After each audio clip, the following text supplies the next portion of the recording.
नमः समय साराय स्वानुभूत्या च कास्ते चित्स्वभावाय भावाय सर्वभावान्तरक्षिदे वन्दितु सौसिद्धे धूमचल्मणोवमं गदिं पत्ते ओक्ष्यामि समय पाहुड ब्रह्मो सुध केवली बड़िदम। समय सार जी ग्रंथ आदिराज विराजमान है और समय सार ग्रंथ में कर्ता कर्म अधिकार पर अपनी चर्चा चल रही है, जिसमें अपन 83 नंबर की गाथा का स्वाध्याय कर रहे थे। यहाँ विषय चल रहा है कि जीव अपने परिणामों का करता है और अपने ही परिणामों को भोगता है ना। और पुद्गल अपने परिणाम को करता है, अपने परिणाम को भोगता है। अपन ने कल दृष्टांत लिया था, जो ज्ञान है तो मैं त्रिकाली ध्रुव भगवान आत्मा हूँ, ऐसा नहीं जानकर अपने को देह रूप अनुभव करता है, तो देह रूप अनुभव करने पर उस भय का कर्ता वो ही है। ये भय कहाँ से उत्पन्न हुआ कि अज्ञानता से भय उत्पन्न हुआ। तो भय का कर्ता कौन? तो कह रहे हैं वो ही द्रव्य। और अब उस भय को कौन भोगेगा? तो स्वयं ही भोगेगा। दुखी कौन होएगा? भयभीत कौन होएगा? स्वयं ही भोगेगा।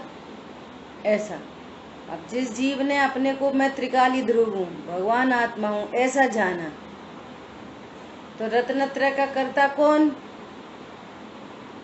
तो वो जीव ही है रत्नत्रय का कर्ता। अब जीव रत्नत्रय का कर्ता है तो भोगता कौन है? उस वीतराग परिणाम को, उस शांत परिणाम को कौन भोगेगा? अरे स्वयं ही भोगेगा शांत परिणाम को, है ना। अब देखो भाई साहब, आपका वीडियो ऑफ कर लो। अभी देखो, जिस समय भय उत्पन्न हो रहा है ना, जीव जिस समय जीव की परिणति में भय उत्पन्न हो रहा है, तो उस समय द्रव्य कर्म का उदय भी है। और जिस समय निर्भय है, आत्मा के आश्रय से निर्भय हुआ है, उस समय कर्म का अभाव भी हुआ है। तो यहाँ पर कह रहे हैं कि उन दो द्रव्यों में निमित्त नैमित्तिक संबंध है, कर्ता कर्म संबंध नहीं। जब जीव की परिणति में भय उत्पन्न हुआ है तो वहाँ द्रव्य कर्म का उदय निमित्त है, कर्ता कर्म नहीं।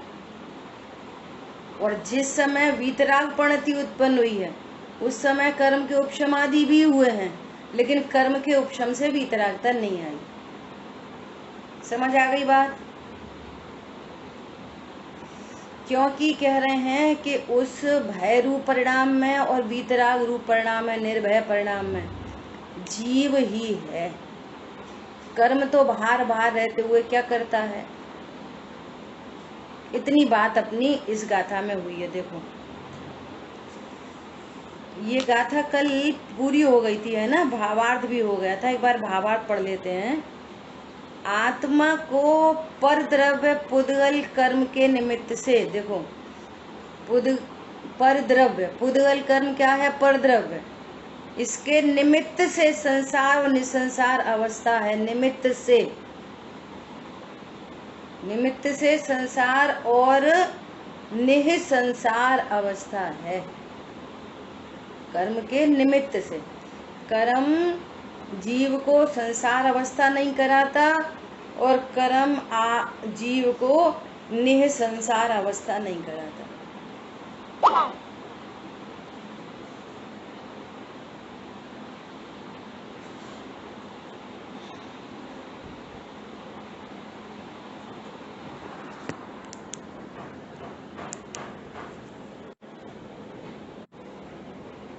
कि जीव,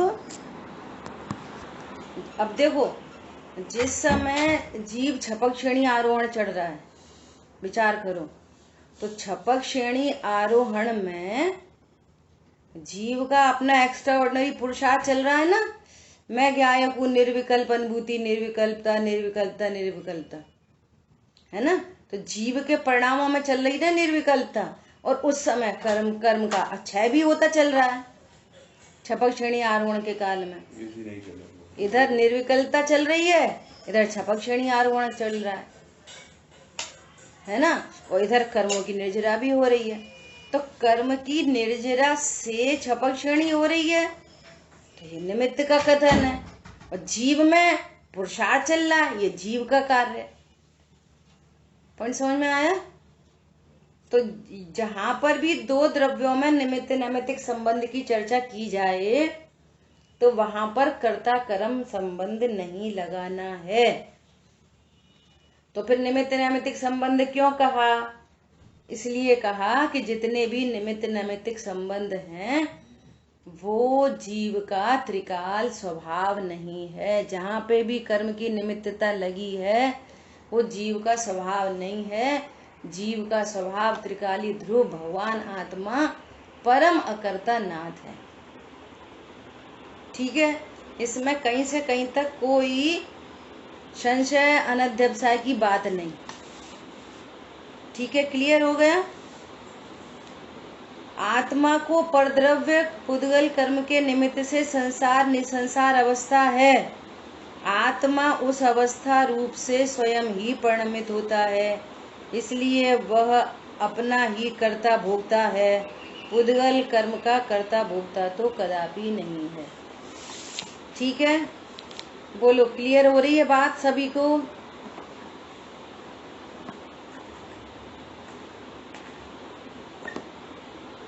हो रही है दीदी, हो गई। हाँ, ऐसा। अभी देखो इस बात को अपन दादा के अनुशीलन से थोड़ा सा पढ़ेंगे, है ना। देखो दादा की अनुशीलन की बुक में 84 नंबर का पेज है। क्या कह रहे हैं? जिनागम के कथनों को नए विभाग से समझना चाहिए। यदि हम नए विभाग से नहीं समझेंगे तो सर्वत्र ही इस प्रकार के प्रश्न खड़े होंगे। इसी समय सार में यथा स्थान आत्मा को किसी अपेक्षा पूर्ण अकर्ता कहा जाएगा। कब कहा जाएगा आत्मा को पूर्ण अकर्ता?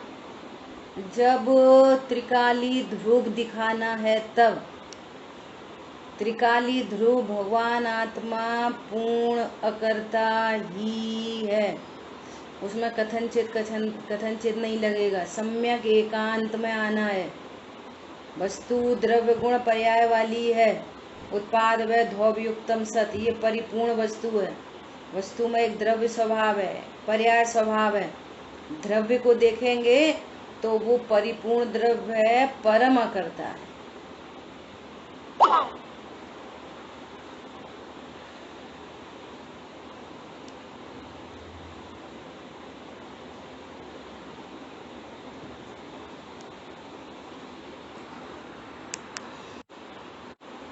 बहुत महत्वपूर्ण चर्चा चल रही है, ध्यान से सुनना। क्या बोल रहे हैं? इसी समय सार में जीव को पूर्ण कर्ता कहा जाएगा। तो किसको? जिसका आश्रय करना है। अब जब जीव को पूर्ण कर्ता कहा जा रहा है तो अब पर्याय कहाँ चली गई? वस्तु तो उत्पाद व ध्रुवयुक्तम सत वाली है, द्रव्य गुण पर्याय वाली है। तो उस पर्याय का कर्ता निमित्त के खाते में डालकर यहाँ पे अकर्ता सिद्ध करेंगे। क्यों? तुमको अनादि काल से क्षण का पर्याय की प्रीति है, सो उस पर्याय से तुम निर्भर हो जाओ। पर्याय के बिगाड़ने, सुधारने, राग मिटाने, रत्नत्रय प्रकट करने, सारी बात से निर्भर हो जाओ और तुम अपने को अकर्ता जानो। बस जहाँ अकर्ता जाना वहाँ शब्द अपने आप मिट गए, संवर निद्रा प्रकट हो गई, तो सुधर गई पर्याय। पर्याय को देखने से पर्याय नहीं सुधरेगी। एक बात हो गई।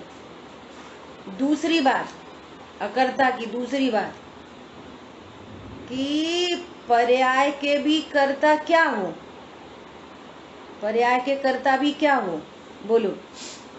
तो वो कह रहे हैं कि पर्याय तो अनादि अनंत फिक्स है। समझ में आया?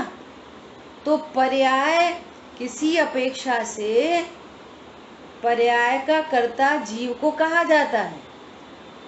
किसी अपेक्षा से, किस अपेक्षा से कहा जाता है कि जो 83 गाथा में चर्चा चल रही है कि जीव ही अपनी पर्यायों का कर्ता है, क्योंकि जिस द्रव्य की जो पर्याय होती है वो उससे ही होती है, अन्य से तो मेरी पर्याय होगी नहीं। इस एंगल से उसकी पर्याय का कर्ता उसी जीव को कहा जाता है। मेरी पर्याय को कौन करेगा? मेरी क्रोध की पर्याय को कौन करेगा?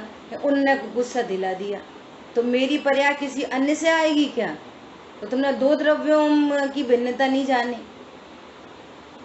इस एंगल से क्रोध का कर्ता कहा जाएगा। पर सुनना, बहुत महत्वपूर्ण बिंदु है, ध्यान से सब लोग सुनना। जब जीव को पर्याय का कर्ता भी कहा जा रहा है तो जीव पर अपनी स्वयं की पर्याय का भी ऐसा कर्ता नहीं है कि फेर फार का कर्ता हो, अदल बदल दे। आग तो रही थी गुस्सा, पर हम शांत रह गए। नहीं नहीं, अब पहले वो क्रोध का परिणाम और फिर मंद कषाय का परिणाम, वो सब क्रमबद्ध में। कोई भी पर्याय का कर्ता क्यों कहा जा रहा कि कोई दूसरा तुम्हारी पर्याय कराए। ये तो तुम सीधे सीधे मिथ्या दृष्टि हो गए, दो द्रव्यों की भिन्नता नहीं जानी। तो पर्याय का कर्ता भी जिनागम में द्रव्य को कहा जाता है, परंतु कैसा कर्ता? चॉइस से करता नहीं। हाँ, तो फिर कर्म की सापेक्षता से बात की जाती है कि कैसी पर्याय उत्पन्न होगी, जैसा कर्म का उदय। तो ये कर्म की सापेक्ष नैमित्तिक भाव बताए जाते हैं। जीव अपनी ही पर्याय का करता है, परंतु फेर फार का करता नहीं है, चॉइस से करता नहीं है। जीव की चॉइस नहीं चलती पर्याय में, ये समझना, ठीक है। किसी अपेक्षा से निर्मल परिणमन का कर्ता कहा जाएगा। क्यों कहा जाएगा? कि भैया तुम ही तो स्वरूप जानोगे। कौन जानेगा स्वरूप को? स्वरूप जाना और रत्नत्रय प्रकट हुए। तो इस रत्नत्रय का कर्ता कौन हुआ? जीव ने स्वरूप जाना, भेद विज्ञान किया। तो हम भेद विज्ञान कर सकते हैं ना? कि हाँ कर सकते हैं। क्यों? तुम समझ रहे हो कि भेद विज्ञान, हाँ बोलिए।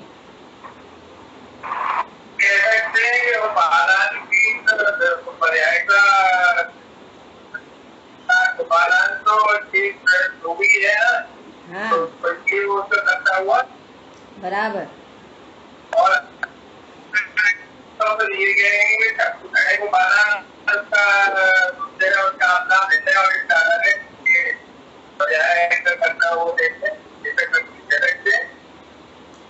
एक तो आवाज क्लियर नहीं आती आपकी, समझ में नहीं आती क्या बोल रहे।